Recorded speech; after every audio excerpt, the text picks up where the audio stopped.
What do you find most frustrating about A&R and getting signed to labels? This was a post I saw on Facebook recently by Tim Belcher. Tim is one of the programmers for Brighton Music Conference. He also is an artist of his own right under the name Timo Garcia, Nolan, amongst other aliases. Tim is really respected in the industry, so we got some really good commenters, people engaging with the post. There was other artists, DJs, producers, label owners, all getting involved with comments. So I've picked out some of the key comments for me today, and I thought I'd go through them and respond to them in today's video. This is a bit different from style video, so let's see what you think of it. Welcome back to the channel and welcome back to the shed. Hey, I'm Graham Farmer, founder of the dance music magazine, Data Transmission, and also my course, The Artist Blueprint. On this channel, I'm on a major mission to help educate DJs and producers with music marketing, social media, Spotify, SoundCloud, and getting more music signed. The one way you can help me with that is by subscribing to the channel, and I see so many watching these videos but not subscribing. It's the little red button down there. You can always unsubscribe if you're not feeling it. I'm so close to 35,000 followers. Come on, help me out. From running Data Transmission for the past 14 years, and now my course, The Artist Blueprint, and also my previous one-to-one DJ coaching, I've worked with hundreds of DJs and producers to help them get more music signed. We've signed so many tracks to so many big labels. Did you see that video on how I did it? I'll link to that in the card above. So when I started going through this thread, there was tons of questions and problems I've encountered as well when coaching DJs and helping them. So let's dive into this thread. I'll pick some of the key comments and give you my responses. Okay, so let's understand the question again from Tim and what he proposed. What do you find most frustrating thing about A&R and getting signed to labels? I thought personally this was a great question, and it opened up so many great answers and so many great comments and feedback. And I really, like I said today, I want to jump through them and pick out some of the good comments. Okay. Comment 1. Rejection, before they've even listened to the track, you know, because there's 0 plays on it. So I'm assuming this is, someone sent the email, they've responded with a no thanks. And you can see they've had no plays. The answer to this is going to be one that producers aren't going to like, unfortunately. It's not all about the music. Some labels have big numbers they need to hit. They need to have big streaming numbers. They need to have big sales numbers. And also, if they don't know your name, they might not even listen to you. So this is where you get not being listened to and just responded. They don't know who you are. You're not in their world. You're not on their radar. I've had it loads of times. Someone's pitched me something and said, so-and-so would like to do a mix for you. So-and-so would like to send you a demo. No idea who so-and-so is. Betty from down the road. Tom up the field there. No idea who they are. And I've definitely rejected in the past. I didn't have the time to go and look up who they were, and they're not on my radar. Certain label owners, as I said, will look for more developed acts. And they'll look for numbers because they have to sell records and they have to do certain streams. They're big labels. It's a music business at the end of the day. It could also because they've checked your name and then gone across your social media and your Spotify streams and your SoundCloud and YouTube or whatever else your platforms you're on, and you're just too small. There's a great misconception when labels say we're looking for new and aspiring artists. They don't mean ones with 0 following. They're looking for people that have got something going on. They've done a little bit. They've built some following. The only exception for this is if it's an absolutely gigantic label, and I'm talking majors, who can sign acts with no following because they've got the budgets and the resources to push a track. But most of you that are watching this are underground artists and underground DJs and producers. This isn't going to fit you. Number 2, rudely saying not our sound when you know it is. This is similar really to the first one. They don't know who you are. They've not heard of your name. And again, it could be a numbers thing. It could be a size thing. But the good thing with both of these responses is you've made some inroads. You've now put yourself a little bit on their radar. You need to do some more work. You need to step up through the label tiers. You need to get some releases on some other labels or self-release some and start getting your numbers moving. We go through finding the right labels for your music and finding the right tier of labels for your music in the Artist Blueprint. The third one, having absolutely no trace of a demo email to send anywhere online. This can be a tricky one. One thing I can say is there's definitely always a person. And have you searched on places like LinkedIn? Remember, music business. This is a business platform. LinkedIn, you can search for labels and it'll bring up the whole company of people that work for the labels.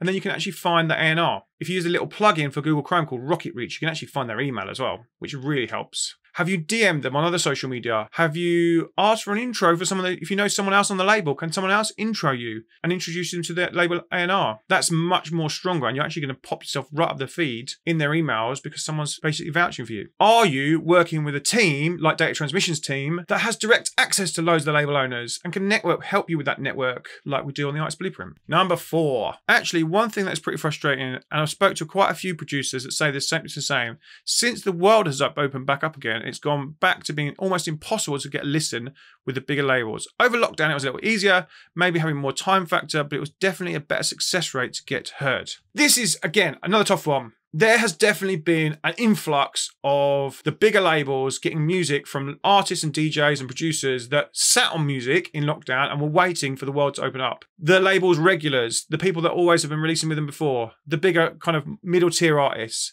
they're all now going, here's some new music, here's some new music. So the smaller trying to get on those labels, it's going to be a tougher fight. So again, go back, work up to it, get some more releases, build some more numbers, and just kind of wait that game. It's not like the label's going anywhere. There's plenty of time. Keep building, keep momentum going. You never know what's going to happen. Also, as I said in previous videos, work on multiple touch points. Have you found them on other channels? Have you been to a conference and met them at a conference? There's loads of those about at the moment. Have you interacted in their DMs? Have you interacted with their stories and start popping up your little face in their comments? All these little touch points are going to help you along the way. So don't give up, keep going. And if it is meant to be, it's meant to be. But persistency is definitely the key. Make sure if you're sending an email, you follow it up with about a second and maybe even a third moment because inboxes are so jammed with all these demos. Number 5, the knowledge that if it's released, we will never get paid and the label manager will get gigs off the back of our releases while we're stuck at home. Yep, certain labels will have small returns, certain labels will have no returns, and yes, certain big artists are definitely releasing music to get they're going to be playing in their gigs and riding off the back of the label growing as well. That doesn't mean you can't get as much as humanly possible out of this release because it is on a cool label, it is on a name. There is a big artist playing the track. Can you get video?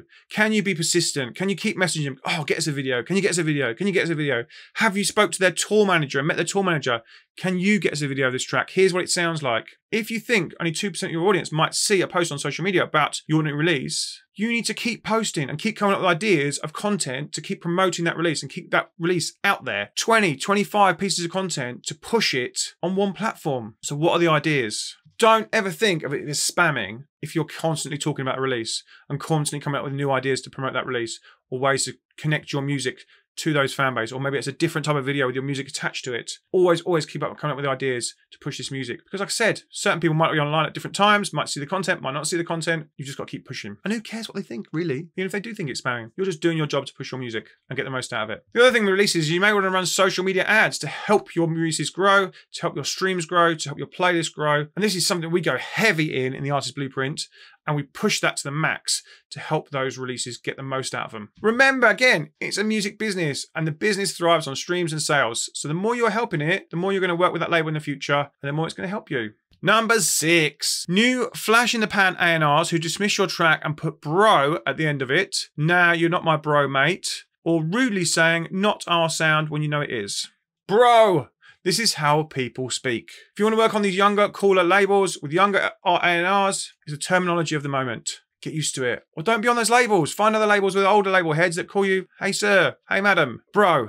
Get used to it. Get over yourself. Doesn't really matter, does it? Also, rudely, it's not really. I'd actually be more appreciative if they've actually replied. Scrolling through the rest of that feed, so many people were saying, I can't get a reply. You've had one. Don't confuse short and to the point with rudely. When you've listened to 200 demos in a week and you've said the same thing over and over and over again, and maybe the track that you've sent doesn't have the right drums, it's not the sound they are, and yet they've still taken the time to send a few words to you, you've got a connection. You're connected to that label. You can even use that as an email and go back and go, no, that one wasn't the right sound. How about this one this time? And you're following that thread, and and when they're going to Google, they'll see that it's already got replies. It's more of a chance it's going to get open the next time. Number 7, the fact that half the A&R peeps are often poor judges and led by their own personal tastes. Yes, all A&R are people.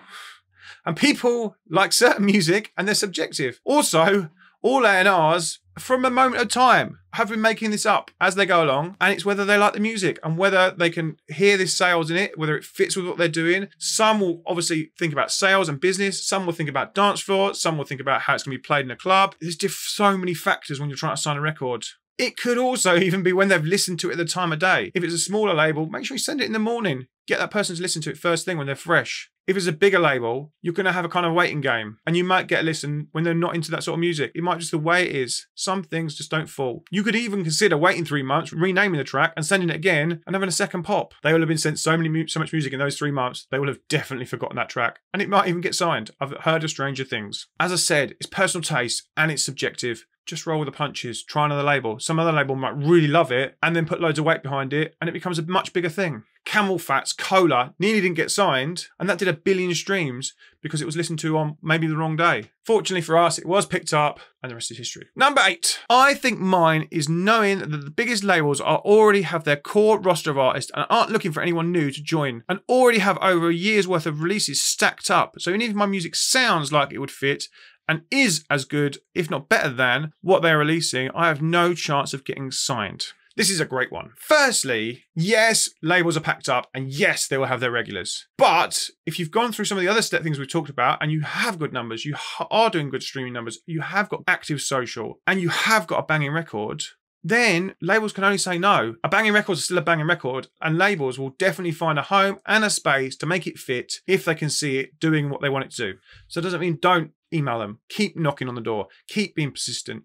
Keep saying hello. Keep shaking hands. Keep doing all the things we've spoken about in this video and give yourself a chance. And if it still doesn't down the line, but it gets signed to other labels, happy days. Just push it as much as you can when it comes out. And finally, if you think it's tough now on that point, wait till Web3 hits and we're going to have whole other things to think about more than just social and whether you know people. Number 9.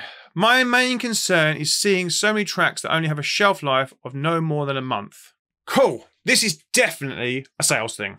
Sales definitely last a short period and then it's kind of over. That doesn't mean the track has a shelf life. It will still get played and people will still play those tracks. And definitely not from a streaming point of view. Streaming can definitely keep the record moving if it's in certain playlists. And I'm not talking about the editorial playlists, either the big ones. If it's in user-generated playlists, which we've spoken about loads on this channel, and check the video about the user-generated playlist, I'll put that in the card as well. And having your own playlist and having your own base for your music, this can continuously help the growth of those tracks. You can definitely keep seeing streams and more streams over great times. I've interviewed so many people on Twitch recently where it's a label head and they saw massive spikes in their back catalogue of tracks during the lockdown period where people were going back and listening to older tracks. Also, I've spoken to other label A&Rs that seen great spikes for tracks from TikTok, where TikTok users are finding old tracks that just fit with what they're trying to do and that piece of content they're doing, and it's kicking them off again. And the labels are actually seeing great growth in old tracks. Finally, there was some amazing points by label owner and label manager Graham Sahar. He's a good friend of ours. He runs labels like Do Not Sleep, Archie Hamilton's labels, Sidney Charles' labels, and he manages lots of different labels. And he had some great points. And I thought I'd just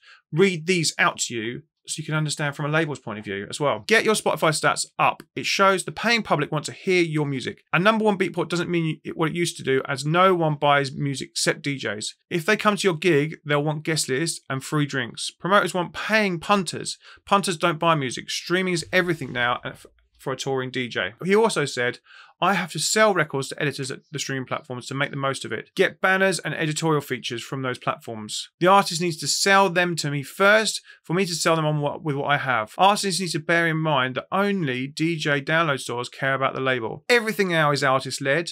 Artists need to learn this. They are the focal point and not the label. There is no label profile on Spotify, Apple, iTunes. It's all about the artist. What artists are doing to build their own profile to make themselves attractive to editors. A label can help a lot, but the artists expect the label to do it all and pay for the press and the promo, etc. It's a joint venture, not I've signed to a label and made it.